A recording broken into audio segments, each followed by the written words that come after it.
10h, mercredi 4 mars. Depuis 2 jours, nous accompagnons le 1er régiment étranger de cavalerie. Dans le Liptako malien, près de la frontière du Niger, nous avons pris place à bord des véhicules du PRI, le peloton de reconnaissance et d'investigation. J'accompagne le lieutenant Arthur qui dirige l'escadron Noir 10. En fait, je cherche surtout un endroit où il y aurait des caches. D'accord. Et les caches, bon, elles peuvent être en plein milieu de nulle part, hein. Mais même eux, ils ont besoin de points de repère. Donc en général, les points de repère, c'est vers une zone où ils peuvent s'appliquer. Vu la forêt à ta gauche, là, à 800 mètres, va dessus. Le lieutenant est arrivé à la Légion étrangère comme officier 6 mois plus tôt. La journée s'écoule à tenter de repérer des caches d'armes, quand soudain...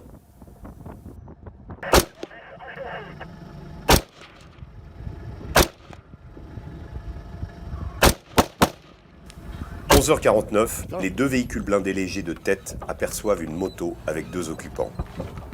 Au lieu d'obtempérer, les 2 hommes accélèrent, puis s'enlisent dans le sable. Ils abandonnent leur moto.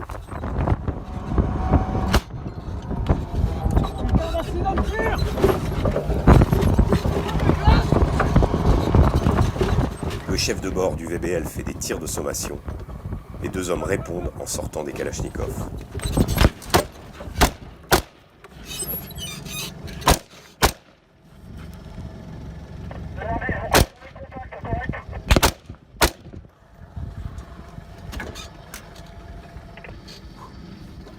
Ok.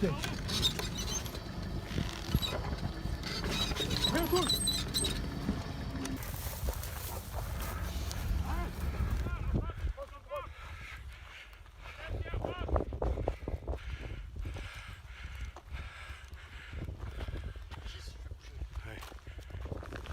Celui de droite et celui de gauche. Ça va, c'est lentement.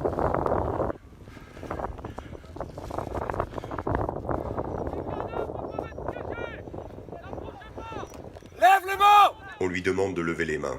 Il ne le fera pas. À ce moment-là, plusieurs questions se posent. Souhaite-t-il mourir en martyr? S'il avait levé ses bras, aurait-on pu le sauver? Qu'espérait-il, lui et son compagnon, en ouvrant le feu sur les légionnaires? Mets tes mains en l'air! Halte au feu! Halte au feu! Les 2 hommes mourront de leurs blessures quelques minutes plus tard.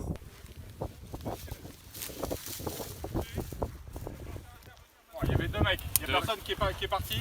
Non, il n'y a personne. Ok, à part les 2 armements que vous avez vus au sol, vous avez vu quoi d'autre? D'autres armements? Moi j'ai vu juste le premier armement qu'il a laissé et le deuxième armement il avait plus. À part ça, j'ai pas vu.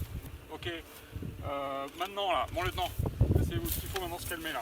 Il faut l'intervention du génie, l'intervention des toubibs. S'il y en a un qui est blessé, on s'en occupe immédiatement. Il y a personne qui s'est barré, on est sûr, on a coiffé l'objectif. Ok, allez.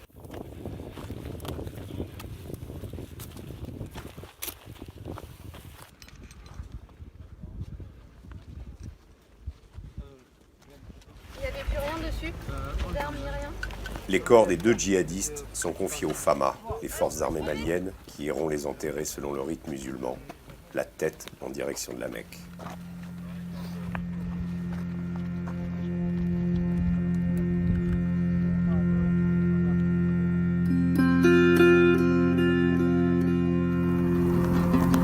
Aujourd'hui, à midi, le sous-groupement s'est retrouvé au contact pour la première fois.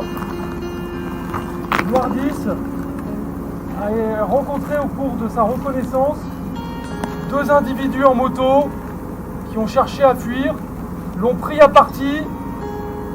Les 2 individus ont été neutralisés et sont décédés des suites de leurs blessures. Il n'y a pas de joie particulière à avoir. Il n'y a pas à être heureux d'un tel événement. On ne se réjouit pas de la mort de quelqu'un. Noir 10 a fait son travail, il l'a bien fait. Et je suis sûr, parce que j'ai pleine confiance en vous, que tous, vous aurez la même discipline de feu le jour venu. Rappelez-vous cela, notre combat ne mérite d'être mené que si nous le menons avec les valeurs qui sont les nôtres. Sous-groupement, gardez-vous! Aux ordres des chefs de peloton et chefs de section.